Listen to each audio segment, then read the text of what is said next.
Is society really getting dumber? Or are we just getting faster at reacting than thinking? Before you answer that, pay attention to your first reaction. Was it analytical or was it emotional? That distinction matters because the way we react shapes the conclusions we reach. When I say society, I don't mean a country or a political party. I mean how we process information and how we react to it, especially online.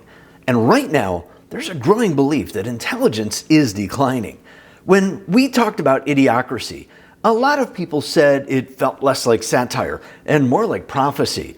I understand why it feels that way, but I think we might be misdiagnosing the problem.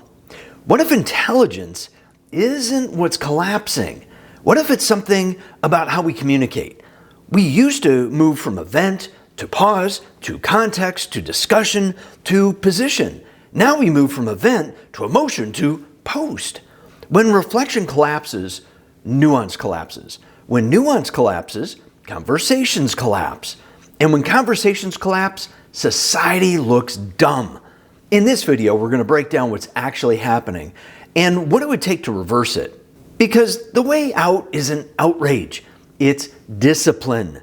So if intelligence isn't collapsing, what is? Here's what changed. We didn't lose the ability to think. We gained the ability to react instantly. And those are not the same things. Reaction feels like thinking. It's adrenaline, but with a keyboard. It gives you the feeling of action without the work of analysis. Not long ago, you heard about events hours, sometimes days later. Today, you're expected to have an opinion in minutes. The speed isn't the problem. What speed does to reflection is remove it. And when reflection disappears, the model shifts. Event, emotion, post, defend. Once you post, you're no longer exploring, you're defending. And once identity attaches, correction feels like an attack. We double down instead of reconsidering because calm analysis rarely spreads. Certainty spreads, outrage spreads, simplicity spreads. Nuance doesn't go viral. A 12-second clip does, and we treat it like the whole story. No context, no timeline, no backstory. And millions of people form conclusions that become difficult to change. You've seen it happen. A short clip surfaces online. Someone says something controversial. Within minutes, opinions explode. Then the longer version comes out. The missing context appears. But by then, the reaction is already hardened. We defend fragments like they're full narratives. So if we're not becoming less intelligent, what are we losing? We're losing the pause. And once the pause is gone, reaction takes its place. But here's where the mechanism becomes invisible. Reaction doesn't just speed things up. It shifts meaning from analysis to assumption. And most of that meaning isn't in the information itself. It's in us. It's in our assumptions, our identity, our prior commitments. A lazy response isn't low intelligence. It's reaction without verification. It's seeing a headline and forming a conclusion before reading the entire article. It's watching a 10-second clip and assuming you know the full story. It's responding to a post before asking, what might I be missing? It feels like engagement, but it's actually compression. Here's a loop. I call it the compression cycle. Information appears, emotion triggers, reaction posts, identity attaches, correction threatens. Because once we've declared something publicly, backing down feels like losing. And once correction feels like threat, dialogue becomes defensive. That's not stupidity, that's compressed communication. And once communication compresses, projection fills the gap. Let me show you what that looks like. This is an orange. It's neutral. But for some people, this immediately represents something political. If something just happened inside you, it's worth noticing. Agreement, irritation, dismissal, curiosity. The meaning wasn't in the orange. The meaning came from interpretation. That's how projection works.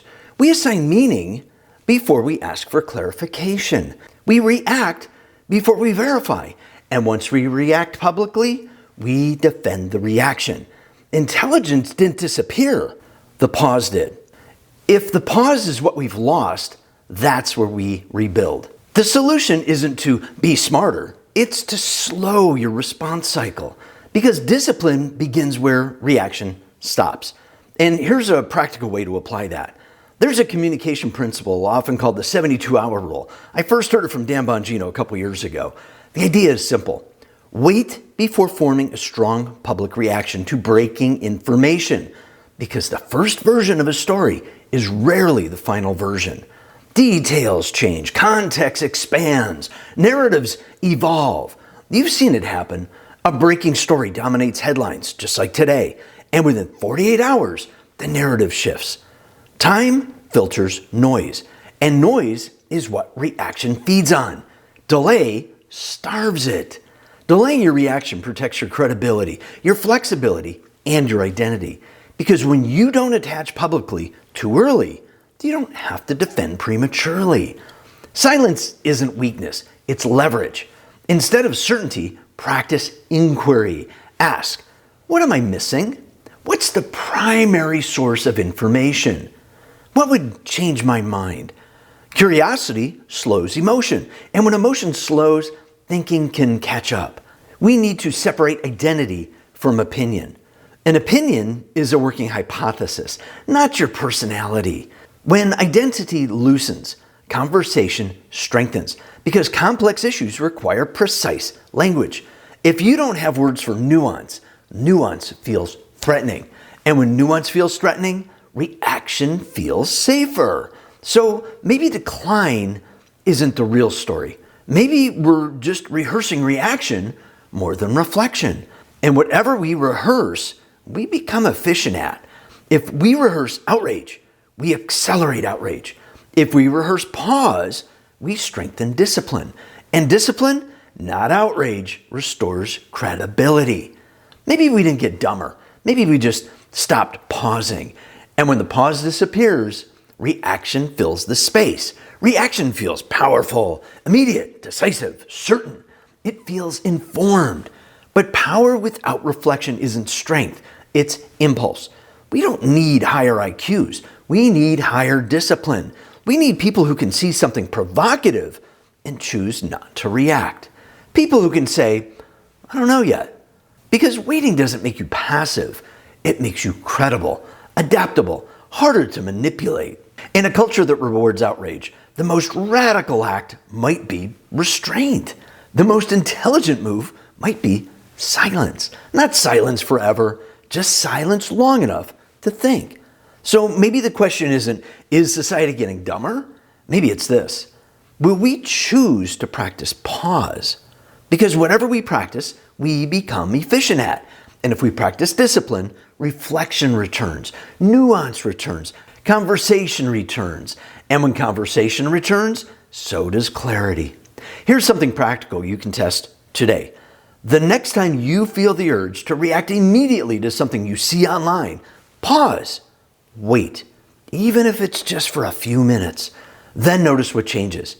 And if you want to go deeper into how silence and delayed response actually increase your influence, not weaken it, watch this video next, right here on the power of silence, how pausing changes conversations. Because discipline isn't just about what you don't say, it's about when you say it.